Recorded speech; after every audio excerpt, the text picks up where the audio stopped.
So the secret is reminding us of the power we have to concentrate our thoughts on how we want our lives instead of how we don't. Okay. When did you personally, which is obviously a number of years before you were part of the film, when did you personally start living The Secret on a positive level? And how did you come across it? Well, I was told in first grade by a first grade teacher in front of my parents that I had learning difficulties and disabilities and dyslexia, and that I would never be able to read, write, or communicate, never amount to anything, never go very far in life. So from 7 to 17, that was a belief. And I filled my mind with that thought. I assumed it was true. I had challenges. I didn't know how to read. I didn't read my first book till I was 17. So that was pretty well seemingly true. And I only made it through elementary school with the help of the smartest kids in the class by learning to ask questions to them, because I learned that the quality of our lives are based on the quality of the questions we ask. And I started asking questions. What did you get from the class day? And what did you learn from reading that book? And I got enough information to pass all the way through elementary school. When my parents moved from Houston, Texas to Richmond, Texas, I didn't have that team of people that I accumulated to help me.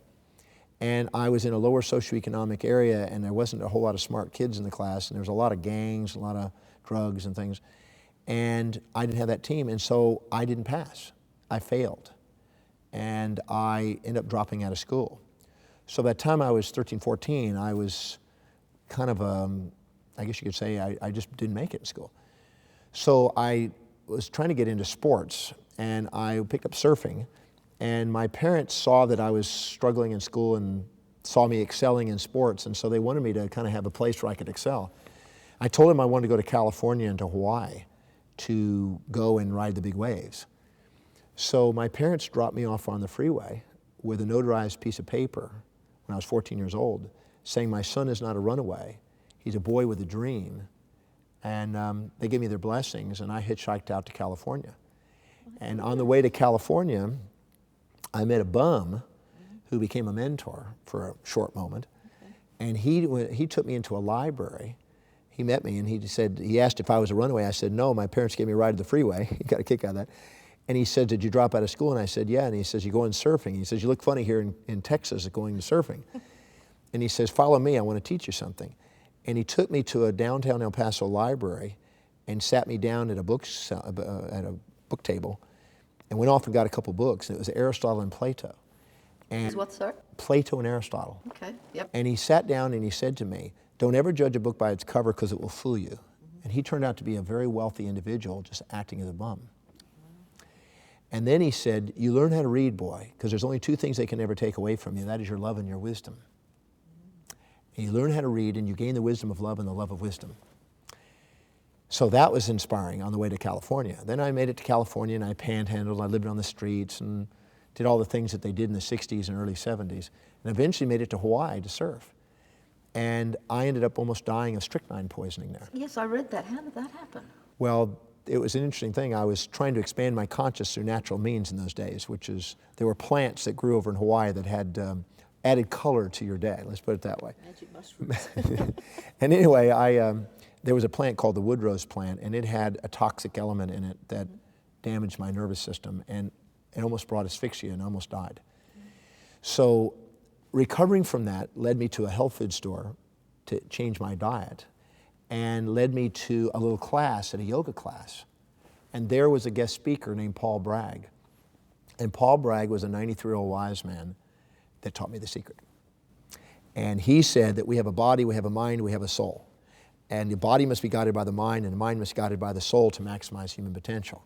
And that you must dominate your thought on it. You must visualize the way you want your life. You must affirm it, you must feel it, and you must write it down with goals, and you must take actions on it with your energy and never give up on a dream that's in your heart. And he sat and he said, you must set a goal for yourself, your family, your community, your city, your state, your nation, and your world and beyond, and set it for at least 100, 120 years. And he taught me so much. And I had the opportunity to then go and spend time in a private class with him for 3 weeks every morning. And he's the one that taught me the secret. And I cannot say how much this man impacted my life. It's amazing. And what age was that? I was 17. It's 10 years after I was told I'd never read. Now that night when I met him, the first night, he said, tonight, whatever you decide with what you want to do with your life will become your destiny. So I want to give you 10 minutes to think about what do you want to dedicate your life to. And I sat there on the floor and I was assuming I was going to be a surfer, making surfboards, living on the shores. But that night something kind of came over me. After being inspired by him and scanning my life and putting it all together, I thought, wow, I was told I would never read, write, or communicate. The guy told me to gain love and wisdom and learn how to read. He's inspired and he's a great wise man. I said, this is inspiring to me. I would love to do this. Whatever this is, I want to do this in my life. So I said to myself that I want to dedicate my life to the study of these universal laws, as he's talking about, particularly as it relates to body, mind, and spirit, and relates to healing as I had a health problem. And I want to become a master teacher here and philosopher, and I want to travel the world and step foot in all the countries of the world and share what I discover and inspire people like this man's just done for me. And so that was 34, almost 35 years. November will be 35 years. And that's all I've ever wanted to do since. And that's why I do what I do today. That's why I travel and speak 400 times a year and, travel. I do nonstop traveling, just speaking all over the world. We'll take a break and come back and find out more about Dr. John's amazing journey. Stay with us.